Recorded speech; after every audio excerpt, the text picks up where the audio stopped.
Hello, rugby fans. Welcome to the Rugby Wire, the home of Zimbabwe rugby conversation. Remember, on this show, we talk everything about rugby in Zimbabwe. Today, we're joined by a special guest, one of the unsung heroines of the national team. She's the team physio of the Zimbabwe Sables team. Her name is Shumirai Amanda Tererai. Shumirai Amanda Tererai, welcome to the show. Thank you, Brian. So let's dig deep. Can you please tell us more about yourself, where you grew up, the schools you attended?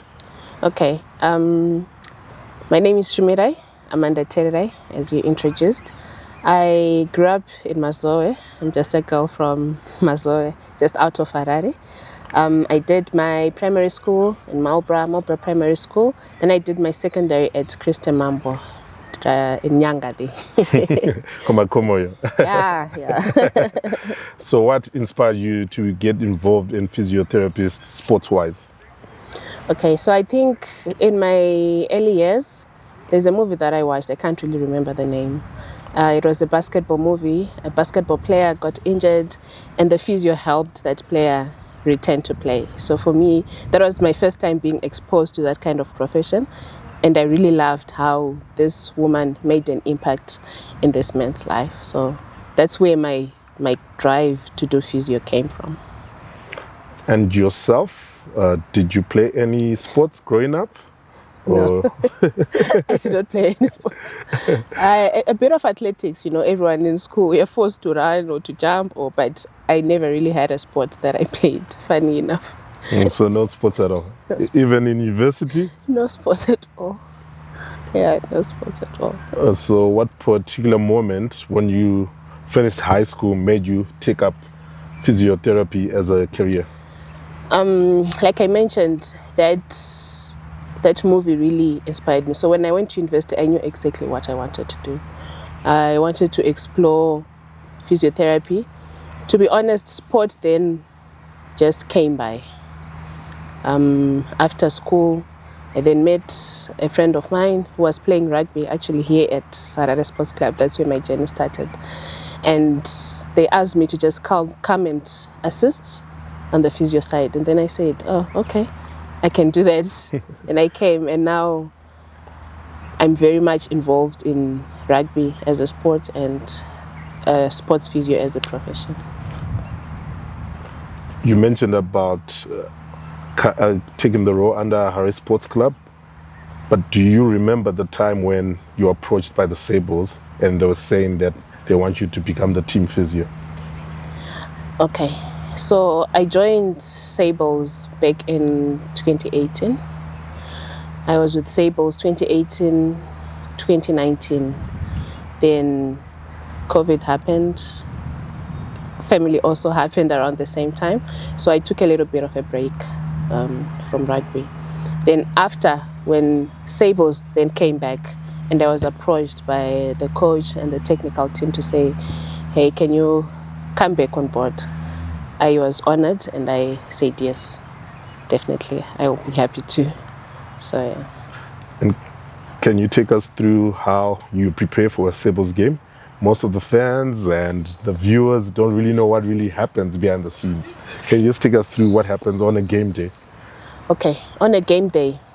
So game day, the first thing is obviously make sure the players are okay. In the morning, you just check on the players individually to find where they're at mentally. Are they game ready? Are there any new concerns? Because obviously we are monitoring these people almost every day. So the first thing is to understand on game day, where are your players mentally? Where are they physically? How are they feeling? So that's the first thing that we do. Then according to the run sheet, we then start our pre-game preparations, which involve strapping, management of any injuries if they are there, but strapping the players before the game. Then we go through the warm-up. So you're constantly checking on the players and attending to whatever comes up until they get onto the field. Yeah. Then during the warm-up, do you also check if there was a player, let's say, who had a niggle before, but you constantly checking, are they running okay? Or? Yes, so during warm-up, that's why we are always around. You're checking if there are players with any concerns. You're constantly checking to see, okay, their warm-up, did they go through their warm-up well?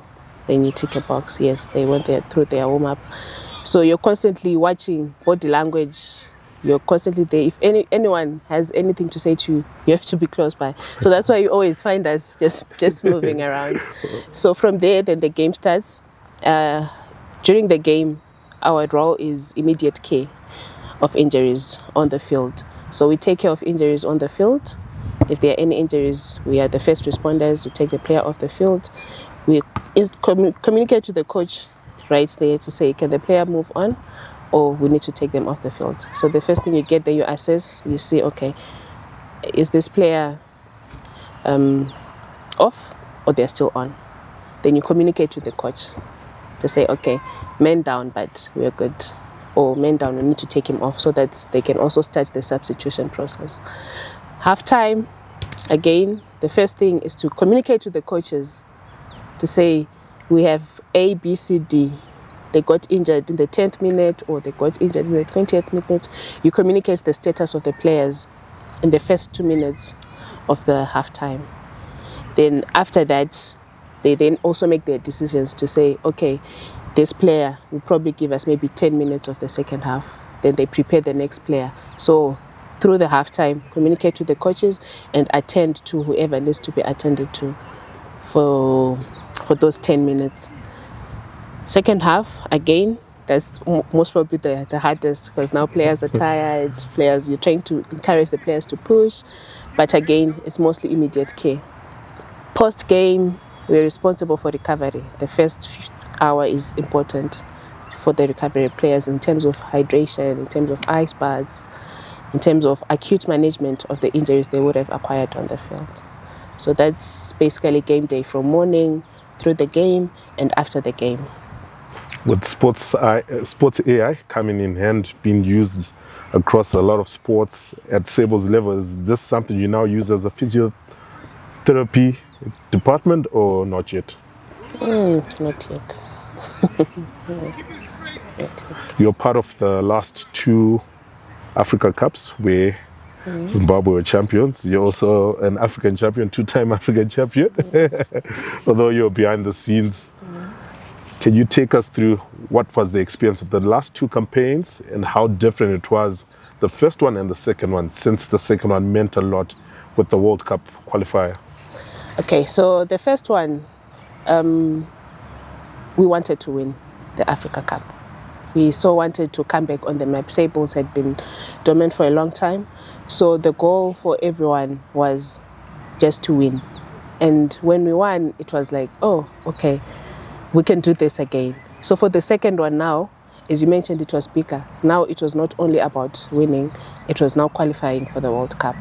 So I can say the intensity for the second one was, because now everyone is expecting, you've won before. Now you have to win again, but for something even bigger, which is qualifying for the World Cup. And were you a bit worried with the sick bay numbers slightly, with a couple on the side heading into the final against Namibia? So yes, there'll always be injuries, because remember, the last game is the 3rd game in a week or in a short space of time. Yeah. So with the intensity of Africa Cup, by the time you get to the last game, you obviously have more concerns than you had on the first game. But I can say, with the way that we work together as a team, as a technical team, we have the coach, we have the strength and conditioning coach, we all make an effort to make sure we field the best players on the last game. So there will be a bit of concerns, but we'll be confident with the team that's fielded on the last game. Yeah. And how difficult is that when you work with the technical team, when sometimes you advise them that don't carry XYZ player, I think he won't give you hundreds, or although he's 60, I think he can give you maybe 40 minutes. How do you collaborate with the technical team as a physio? Okay, so obviously before selection, the coach wants to know where the players that he's picking are medically. So he'll ask your opinion on this player. What do you think? So we discuss. It's a team. We discuss. I give my input. The coach also gives his input, and the selection comes from the team. So, like you said, what we all want to have players who are 100% on the field. So everyone's opinion on the technical team really matters. Then, as a physiotherapist, have you experienced where a player would say they want to play at all cost, but medically the scans and the reports are showing that this player is not fit to play? But how have you handled that in a professional way? Okay, so we do have those, but my job is also player safety, to make sure that players are safe. So you really have to explain to the player the dangers of playing in that state. So some players think they are not very injured. They say, no, it's just a ligament. But then it's dangerous for them too. So you really have to consider how they are feeling at that moment, because they really want to be on the field. But you're like the what do you call them? You're the bad angel. You're coming with bad news, So you really have to talk to them, make them understand the risks of them playing, what it means for them if they play with that injury. So player safety is always something that we always advocate, and the players, with time, they'll understand what it means to be protected. Sometimes, in as much as they want to play, they'll know this decision is actually meant to protect me. So it's tough to convince someone that you can't play when they think and they feel they can. But then player safety is the number one priority in our department. As a medical department, you really need to make sure your players are safe. So you have to talk to them, make them understand. In cases that they need psychological help, they are part of the team. You then refer them to a team psychologist to help them understand and get over the disappointment of them not being able to play. Amanda, we're going to take a brief break. We'll continue with our lovely conversation, telling us behind the scenes of the Sables. Thank you. That's fine. Rugby fans, we're going to take a brief break.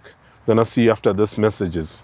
Don't forget to like our Facebook page, our Instagram page, and our TikTok page, Rugby YZW. And also don't forget to subscribe our YouTube channel, Rugby YZW, and leave a comment in the comment section. See you after the break.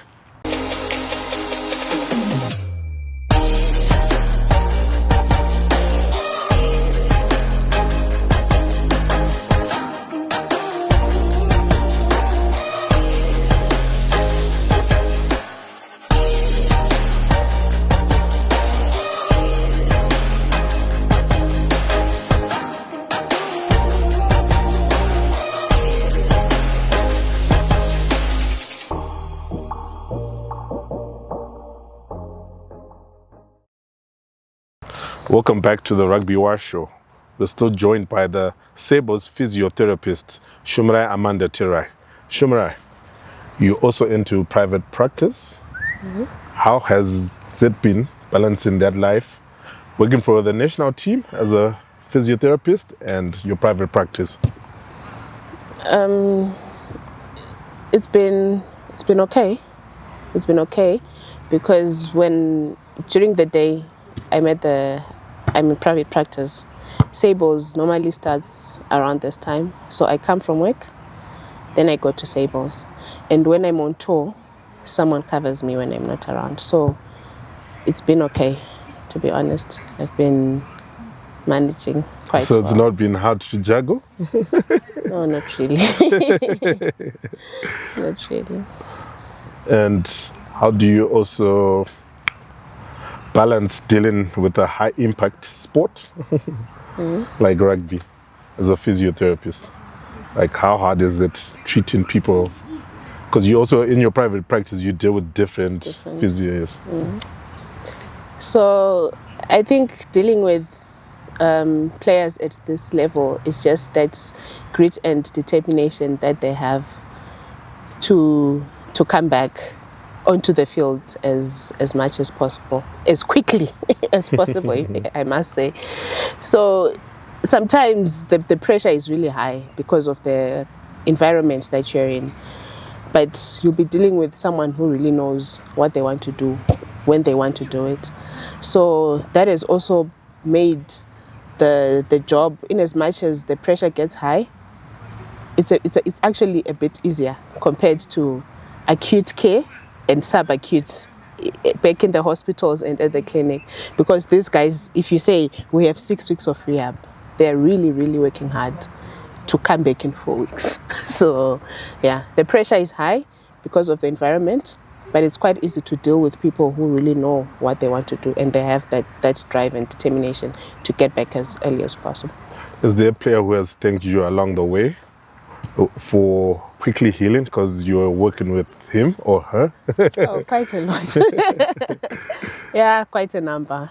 Yeah, this is my eighth year being involved in rugby. I've come across people who just send me a message randomly to say, for that day you did great, you did something good for me. So yeah, I do get that a lot.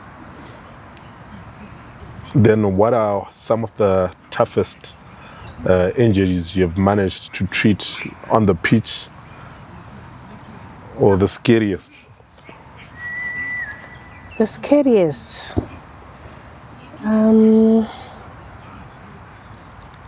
I think the scariest has been a bad concussion.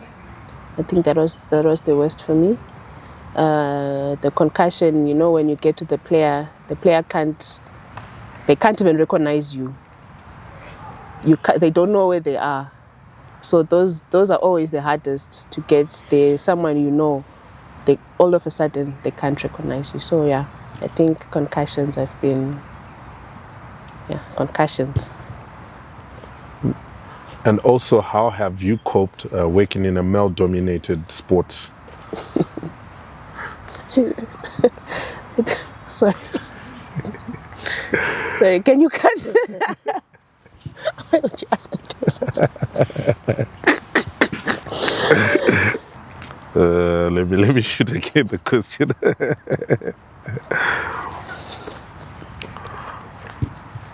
As a woman, how have you coped working in a male-dominated sport?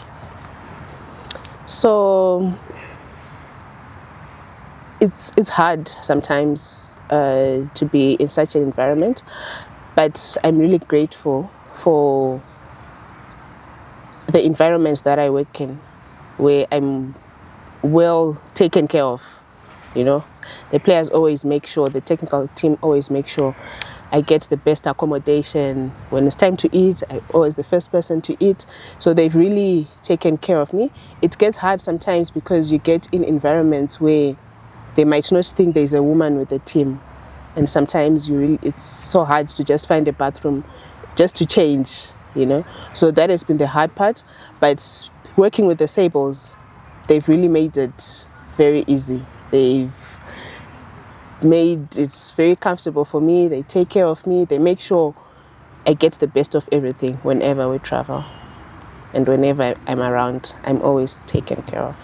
You took over the Sables job as a physiotherapist from Abigail Munikwa.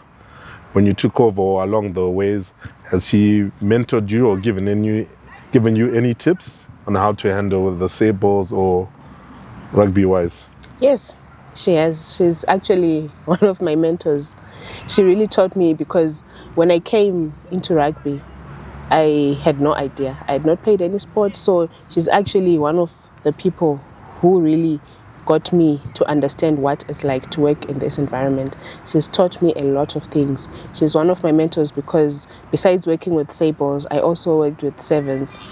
And there was Margaret there. I think you know Margaret. So I've worked with Sevens, I've worked with under-20s, I've worked with females also. So these two physios are the physios that really mentored me to become the physio that I am today. Abigail and Margaret are a really big part of my journey.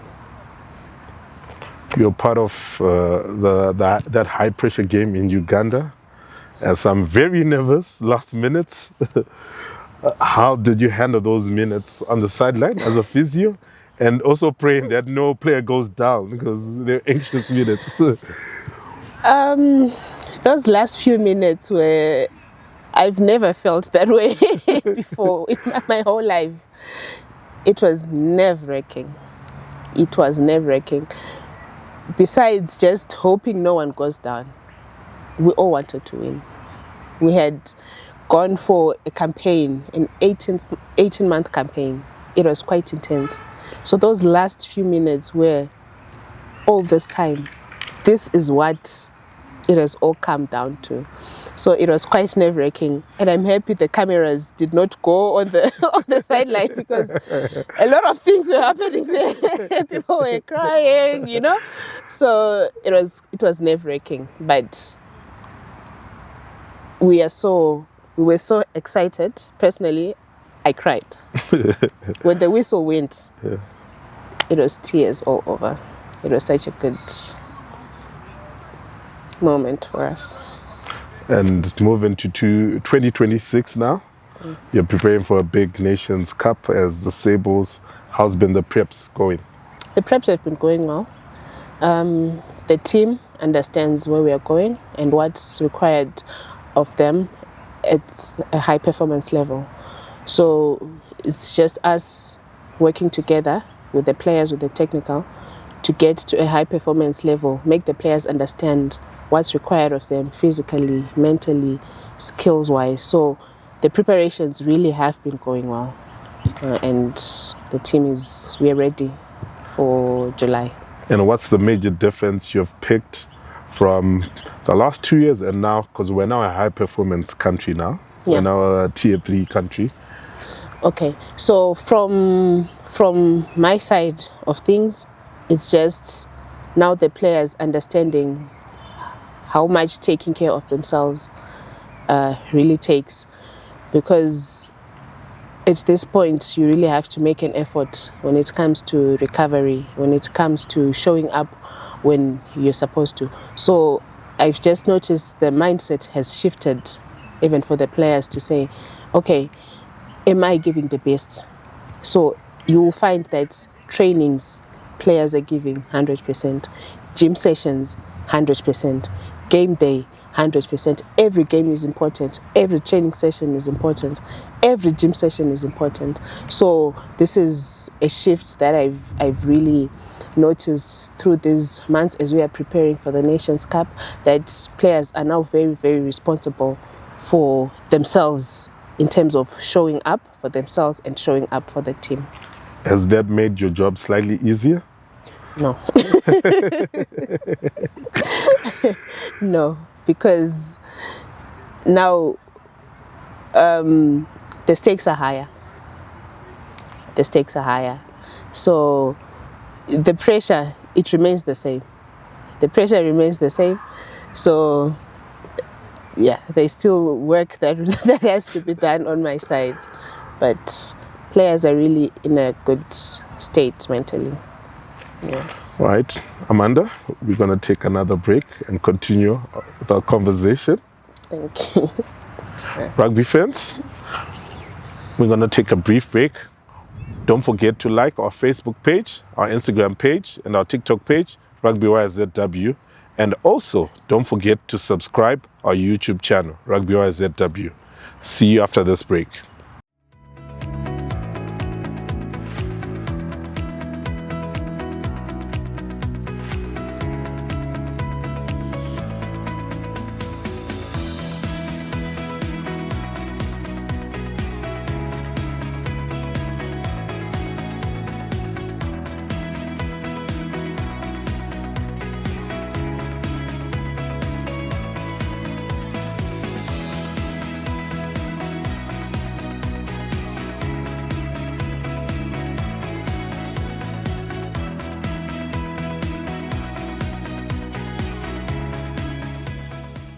Welcome back. You're still tuned into the Rugby Y. We're still joined by the Sables physiotherapist, Shumirai Amanda Tererai.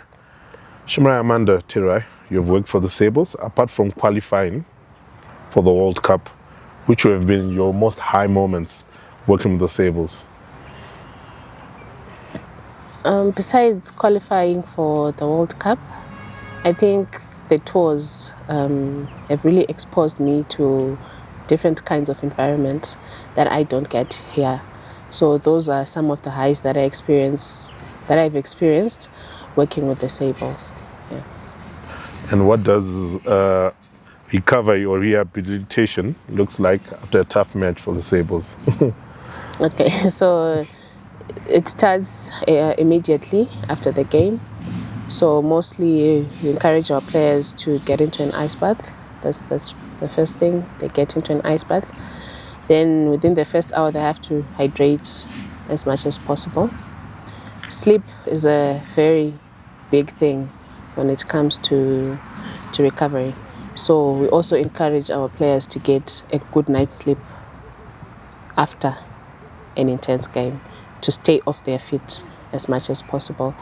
We also help them with things like rub downs, that is after the first 24 hours, second 48 hours, we then incorporate other things like rub downs, pull sessions, mobility sessions, and besides just general recovery, we also make sure all the acute injuries that have been incurred on the field are well taken care of within the first 24 to 48 hours. You mentioned about sleep. Any recommended average hours they need to sleep? Maybe 6 to 8 or 8 after hours. Game? 8 hours after Yes. game. That's the recommended. Apart from rugby, have you been involved in any other sports, physiotherapist-wise? I've been involved in basketball, just a little, athletics, and also tennis. And what lines can you draw from other sports and working with the Sables rugby? Rugby is a contact sport. That's what I can say. So rugby is a contact sport. So you're always expecting, your nerves are always high because people are constantly bumping into each other. So compared to tennis, compared to athletics, compared to basketball, it's not as intense as rugby. So the nerves are high in rugby. Yeah. Outside rugby, what do you do to unwind, or in your spare time when you're outside rugby and you're not doing your physiotherapy? I try as much to spend time with my family. That's how I unwind. If I'm not working, if I'm not at the practice, if I'm not at rugby, I try to spend as much time with my family as possible. So what are some of the sacrifices you have made over the years? You mentioned you have family, which you have made over the years to travel with the Sables. You miss birthdays. You miss graduation parties for your children. So, yeah, I've missed my daughter's birthdays a number of times. I've missed my son's graduation. So those are some of the sacrifices that I make to be on the team and travel with the team. Australia is still a couple months away. What will it mean for you to eventually travel the Sables and be in Adelaide? It will mean a lot. It will mean a lot because when we qualified, to me, it was okay. Now, this is the highest level that you can participate at. So going to the World Cup, if I manage to go to the World Cup, it will be a dream come true for me. Yeah. And what advice would you give a young girl around the country who would like to take up physiotherapy, the sports section? What advice would you? I would say there is space for the girl child. If you work hard, if you're determined, you'll get wherever you want to. There is no dream that's bigger. So I'll say to a young girl who's practicing physio or who wants to practice physio, who wants to be in sport, there is space. It's all about the determination and the hard work that you have to put in to be in that space. In your private practice, they say their ethics with the client, then with the Sables, slightly, yes, ethics still apply. But have you ever met a moment where a player is always coming and crying and saying, I want to get this fixed, XYZ. Yeah, barely. Barely. So there are no Because, crybabies in the Sables. Like I said, now at this level, we don't have those people, because everyone who is involved in the setup knows why. They know why they are there. They know the goal. They know. So if someone comes to me, it's genuine. If it's an injury, it's a genuine injury. We barely get crybabies at national level. Yeah, they know why they are there, and for you to be there, they'll know there's someone who wanted to be here as bad as I wanted to. So whenever someone comes to me, I'll know it's a genuine injury. Yeah. And just looking ahead as well, what future do you see where rugby will be? Since we have qualified for the World Cup, it seems like a dawn of a new era. It is. For Zim Rugby. It is. I think this is the time to professionalize the sport. We've qualified, and I think this is the best time to make it a professional sport where that boy from wherever can actually make a living out of rugby. So that's where I think eventually rugby is going to get to here in Zimbabwe. Amanda, thanks for sharing some of your time. I know the Sables have a busy schedule coming up ahead, and with all the training and all the games lined up. Yeah. Thank you for having me, Brian. We really appreciate it. Hopefully we'll see you again. I hope so too. All right. I hope so too. Rugby fans, that has been the Sables physiotherapist, Shumirai Amanda Tererai. She was giving us an insight what happens behind the scenes with the Sables, and in general what happens treating injuries, preparing for games and recovery. I hope you enjoy this show. This is another conversation from the Rugby Wire. I hope to see you next time. I'm Brian Matamba. Yeah. Saturday, 25 April is our first game, our first home game after qualifying for the World Cup.